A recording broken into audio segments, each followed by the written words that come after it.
I think a man should know how to use his hands. A, and then B, what I take for granted in basketball that I can do as second nature. People are like, oh man, I wish I could do that. That's how I feel about boxing because it's constant stimulus. I'm always, always, always learning. Even now, 15 years in, like I can get in, I can do 4, 5, 6 rounds with somebody, right? I'll work with Steven Sharif, right? Mm-hmm. He won't go to town and be like trying to kill me or whatever. He's a professional boxer, but he'll move quick. He'll want me to throw. There's a certain energy that kind of comes with that, right? Right. That stimulus and being able to go those 3 minutes play off in everything else in my life. Because when you're in, I always tell people, I'm like, you will see a man's manhood leave or stay inside those 3 minutes in that circle square because you can't hide. No, exactly. That's why I think boxing is such a beautiful sport. It teaches you it teaches you to be disciplined, conditioning, and you just can't be afraid. Because like you just said it right now, you hit on the spot. You cannot run. You're in that little square where you're either going to get your ass whooped or you're going to do damage. And either way, you're going to gain respect because I give respect to anybody that steps in the ring, whether you're a professional, amateur, or just, to get some conditioning in, right? Yeah, I have respect for anybody that steps in because that's a tough, dangerous sport. So whoever steps in earns my respect. You can't run and hide in that square, in that ring. You cannot. Not at all. And the wild thing that boxing will teach you, well, at least it's taught me, is this. You can get in the ring, you can be really, really tired, you can be pissed off, but that's not going to work. Like your emotions, you have to learn how to tamper your emotions and stay scientific and be methodical and execute you go into execute a plan, and you have to respond and react. And the fighter that becomes really, really pissed off is usually the one that winds up losing. You know what I mean? Oh, yeah. Yeah. So being able to temper everything and discipline yourself on the outside with everything else, it's a muscle memory. Mm-hmm. So that has played. And what got you into boxing? I thought that a man should know how to use his hands. I always wanted to learn. I was at Bally's with this other guy once, and he was like, "Yo, you should go into wild card." And so somehow we wound up getting Eric's number, and it was me and this other kid. And for 3 lessons, Eric would give us mitts, and then do the bag and do the double end bag and speed bag and shout out to Eric Brown too. Yes. And then after the third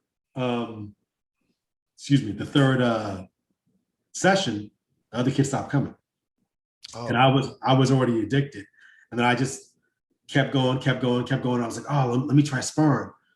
And then I got my ass whooped and my ass kicked and this, that, and the other. And then, slowly I started to learn. And then it got to the point where it was about year 9 or 10. And Eric could tell you this. People would come in the gym and they when people want work, they go ask the trainer. Right, exactly. So trainers would come up and they'd point me out in the gym and be like, oh, can we get some work with him? He'd be like, he's not a fighter. Right? I was stature though, people would see me work. Right. And then sometimes they would see me in the ring working with somebody, right? If I'm working with this guy named Kingsley, who was a professional fighter. Okay. People would watch me spar him. Shout out to my boy Booker, he and I used to work all the time. And then there was other trainers that had amateur fighters, and they'd get in, they'd work with me, right? Okay. And then there was some real battles that happened. So a lot of the professional cats would come in, and they talk to Eric oh, can we get work with him? He'd be he's not a fighter. Eric would always say to me, right, you have a career. Because there was a point where I was like, oh, let me take an amateur fight. He was like, nope. And to this day, I have. Yeah. That's so funny. That's funny, man. Honestly, I've seen you working there, and you got skills. You do got skills. When I was first going to Blue Moon, and I would see you, I was like, all right, I recognize him. I do recognize him. But when you're hitting that bag, man, you look like a Roy Jones Jr. in there, bro. Man, honestly, You did your thing in there, man. You really did. Now, what other projects do you got coming out, man? That you can right now, I don't have anything acting wise coming out. I can't totally divulge the things that I'm writing at this point. Right. Because I can't divulge them at this point. But there's some writing stuff that's coming up. And then, hopefully the Resident brings me back. And then it's a little slow for me right now. So I just keep my head to the grindstone and keep it moving. Hey, that's awesome, man. I really do appreciate you coming on. Absolutely, brother. Absolutely. I really do, man. I like to bring people on the show so that way the fans can get to know the guests on the show a little bit more personal. So let's get a little bit personal right now. All right. I got this segment called Let's Get Personal. So I'm asking you a couple questions. All right. And then we'll go ahead and cap it off after that. All right. Yep. All right. Let me know when you're ready. You ready? Yeah, I'm ready. Oh, drum roll. All right. Favorite food? Sushi. Favorite color? Black. Favorite athlete? Kobe Bryant. First car? Oof. Black Nissan Maxima, 1990. Dream car? I like the Porsche Boxster. Okay. Favorite place to travel? Thus far, it has been Genoa, Italy. And what's your favorite place that you want to travel in the future? What's your dream travel place? I want to go to the Maldives. Where? The Maldives. Where is that at? Wait, hold on. It's like an entire like tropical situation. Really? Yeah, absolutely. Oh, yeah. Okay. Like I'm up on game on that one. Yeah, I'm looking for like nice vacation spots. Okay. Yeah. All-time favorite movie? Oh, you're killing me right now. All-time favorite movie. Jeez. You can only pick one.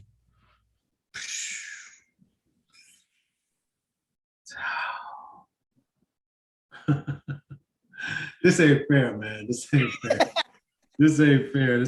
I had to throw that one in there, bro. I had to. All-time favorite. If you told me all-time favorite TV show, I could give you that. No, all-time favorite movie. All right. I'm making it difficult for you right now. Yeah, you are. I got so many movies running around in my head.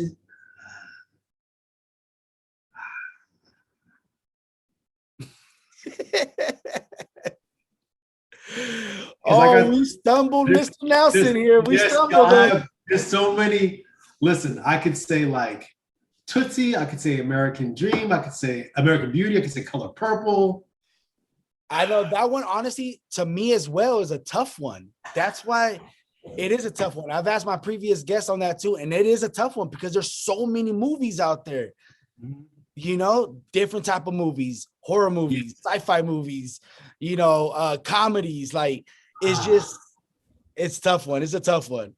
Oh man, I'm like, if you knew the amount of films I have watched, I'm like, to pick one, I'm like, I'm gonna be thinking about that for the rest of the day. I'm like, favorite movie, all-time movie? I mean, like, what you're gonna end up it's like Trading Places, my favorite movie.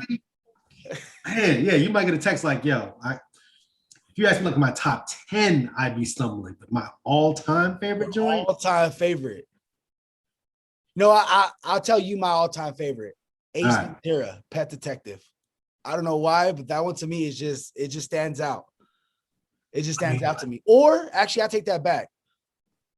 That is one of my all-time favorites, but Bad Boy. Bad Boys, man. Yeah? Yeah, I love Bad Boys. See, I love those movies, bro. The Bad Boys, man, is just, to me, those are my favorite. Yeah, like we got a little bit of an age discrepancy because I'm thinking like there's so many. There is a lot. There's a ton. I can't like. There's like a whole Eddie Murphy range of movies. Hey, and the next one's even a tougher one too. So brace yourself. Your favorite music genre? Music genre. And your all-time favorite music artist. Maybe music genre. You know what? It's got to be 90s hip hop. Boom. Okay. All right. 90s See, hip-hop. I was born in 88, and I agree with you. Okay. To this day, I still listen to 90s R&B and 90s hip hop. Okay. Okay. You know, And so all-time favorite artist in any genre. I know. Because there's, oh my God, there's so many. I know there's so many. All right. If I go all-time favorite, if I can always, shit, man. This, you know what I'm saying? There's too many. There's too many artists. But you got to pick one. You got to pick one and you got to stick with it. All right. So you're telling me like this is basically that question. Like if you went to an island, you can only have one artist to listen to. Just one. That's it.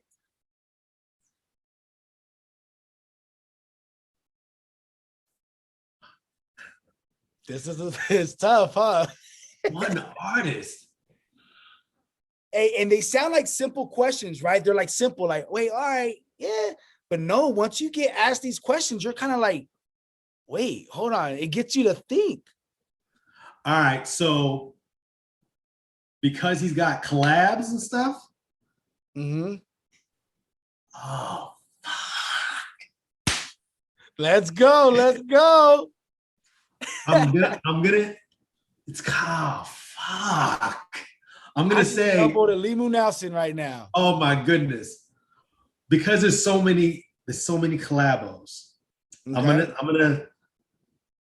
there's no disrespect to the rest of these cats out here. No, hey, there's no right or wrong answer on this. I know, but I feel, listen, about music, I feel very personal, very, very personal. Okay. I'm gonna say Jay-Z. That's a great one. Yeah, but like I could have said the Roots. Like if we're just sticking to hip hop, right? But if we go any genre, I could go like Erykah Badu, I could go Miles Davis, I could go Led Zeppelin. I could like, we ain't even gotten into like my rock situation like this. Yeah. Oh man. Hey, we're gonna have to do another show just specifically for favorite movies and favorite music. If you do that show, I'll have a list ready for you. I'll break all the shit down.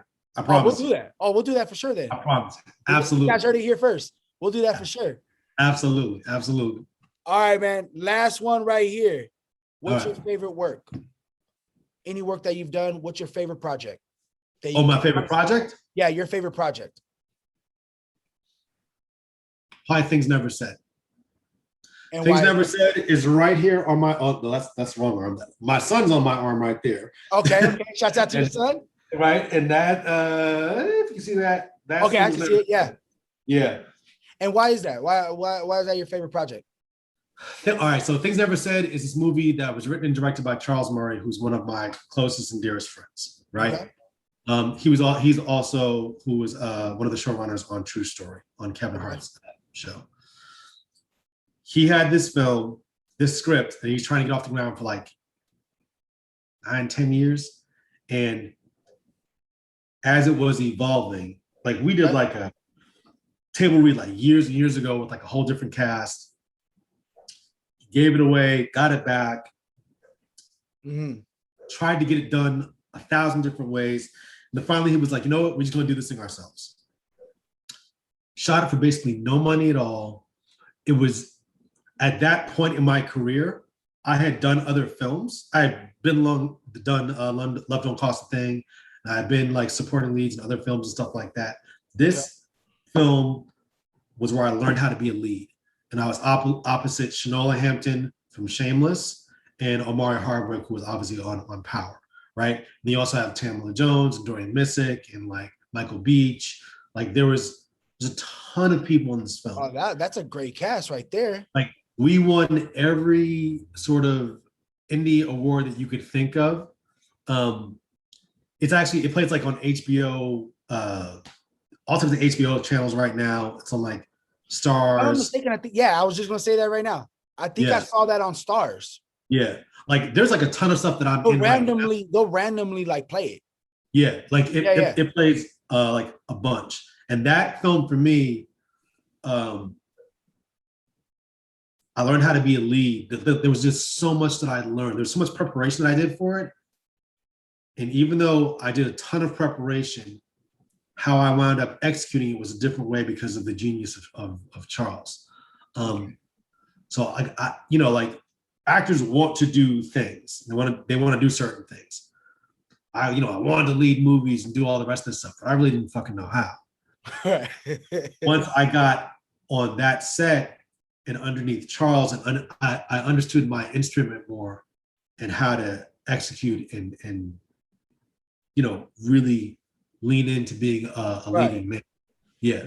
So, and then it was just like seeing it come to life. And I wasn't a producer on it, but I was kind of like a producer at heart. And I saw from script to screen and everything that goes with it, all the stuff that people don't see. I caught an education in how to make a film. And, what really happens with film festivals and trying to get it in movie theaters, and then contracts. Like there's all this stuff that I saw. Like it was the most priceless education I could ever have. And it also kind of put me onto it was like, oh, like I know these actors. It took you to another level. Yeah, absolutely. Absolutely. That's awesome. That's awesome. Honestly, I really do appreciate your time. Absolutely, brother. On Off the Hook with Ajay. We got to get you back on here, man. We got to get you back. Yeah. Honestly, anytime. You let me know. We're going to do that segment. We're going to do that. Okay. That whole show is just going to be all about favorite all-time movies and all-time music. I'm with it. You let me know. Hey, let's do it. I really do. Like I said, I really do appreciate your time coming on. Yep. We are going to do a part 2 interview, which is going to be that, we're going to talk about. And there you guys have it. Go check out his projects. Go check out The Resident. Go check out Tommy. Go check out Love Don't Cost a Thing. On the next one, we're actually going to get into that to talk about Love Don't Cost a Thing. And also, you guys want to check out a horror movie? Go check out The Gate of Darkness. Gates of Darkness, right? Okay. Yeah. So everyone go out there and check that out. Elimu Nelson, man, I appreciate you. And where can they follow you at? I'm at Elimu11, ELIMU, the number 11 on Instagram. What am I on Twitter? I hardly ever check my. I actually don't even have a Twitter account, man. I deleted it. Yeah, Instagram's the easiest way. That's fine. Yeah. All right, there you guys have it. I'll keep you guys updated too on all of his projects that are coming up, and then part 2 is going to come up too. So let's get it, man. Hey, thank you, Elimu Nelson. You have a great day, man. Enjoy the rest of your day. Thank you again for being on Off the Hook with Ajay. You got it, brother. All right. All right.